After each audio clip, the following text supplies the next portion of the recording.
So we're at a normal box gym, and today we're going to go over some exercises, some key exercises to avoid, and some other exercises that you probably ought to put in their place. So here we go.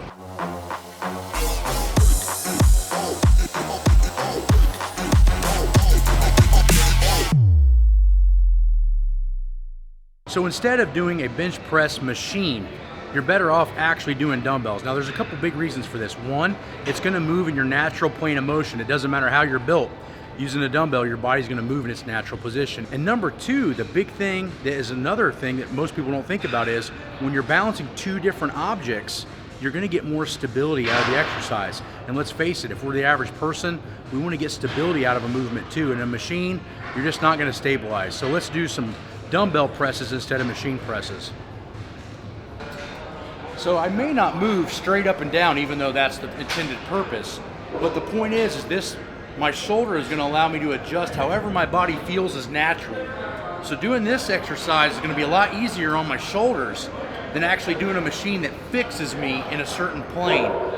This is a 3D motion, so it makes me put it where I'm gonna feel the most comfortable, which a machine will not do. So the next big issue would be doing military presses, right? So military presses in a machine is not going to have the same issue as the other machine in the fact that it's going to move in the plane that it wants to move into. So as you can see, I'm going to have trouble even getting into it. But when I'm doing this presses, this machine is going to go in the angle in which it wants me to go. There's no adjustment left or right. So although this may feel easier and may even in your mind think that it's safer, really doing a military press in a machine can be more dangerous because you're in its plane and it will not adjust for your own particular biomechanics. So let's go find the opposite of what I would do with this to make it the same muscle groups but much safer on your shoulder. So instead of doing that machine which fixes us in that plane, we're going to use a kettlebell and we're going to do it military style. So we're sitting on this bench, we're going to have these backwards this way, press up this way. Now this looks like the exact same exercise, but in reality, it's going to allow me to adjust and move based on how I'm built. A machine will not do that. So this, although may look more dangerous to you, is actually safer than doing an actual machine because of that reason. And that's why I try to avoid machines. The next exercise that I try to avoid with almost everything I can is anything that's a fixed position bicep curl. So if you look at this right here is a preacher bicep curl, okay? Really good for developing the biceps, but the problem is that you can gain a lot of arm strength just by doing a ton of back work.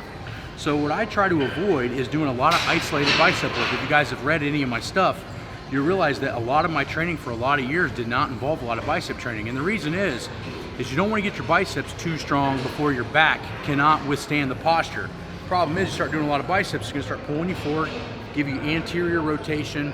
And the other thing too is when you do biceps in a fixed position, it actually can cause a lot of stress, not only on the elbow and bicep insertion, but actually where the origin of the bicep starts underneath the shoulder. So a lot of people that do a lot of this kind of stuff tend to have a lot of anterior shoulder pain. So let's figure out how we can get big arms without actually causing ourselves a lot of mileage and damage. One of the big exercises that I like to use instead of doing a lot of isolated arm work is to work a lot of lats, okay? So one of the big exercises that I like to use is a seated V-bar row. Now the seated V-bar row is actually meant to train your back, but you can and will secondarily use your arms to do the exercise, creating arm hypertrophy and size without actually putting your body's position or posture at risk. So this exercise is pretty simple.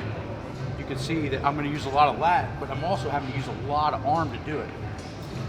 So this is going to create arm hypertrophy while also making my back super strong. The problem with doing isolated bicep training is that almost everything we do in life is anterior. So doing a lot of lat work is going to actually reposition our bodies and make us sit like this. So most of us sit at a desk or have a leaned over, slouched over position at work all day.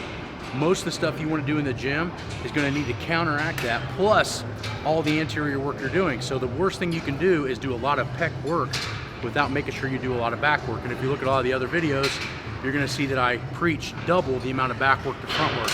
But this exercise is a great way to get big arms and have great posture. So in closing, there's a lot of things that you need to avoid in the gym. Avoid direct bicep training to save the shoulder.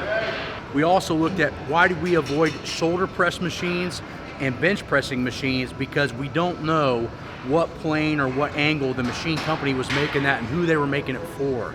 So your best bet is to do something that allows you to balance and work in a 3D motion. The other reason that these things are important is because when you work in only a singular plane, you're not creating any stabilization. And when you're not doing that, your strength is going to be very, very unlimited, or very limited in what it's able to transfer to in real life.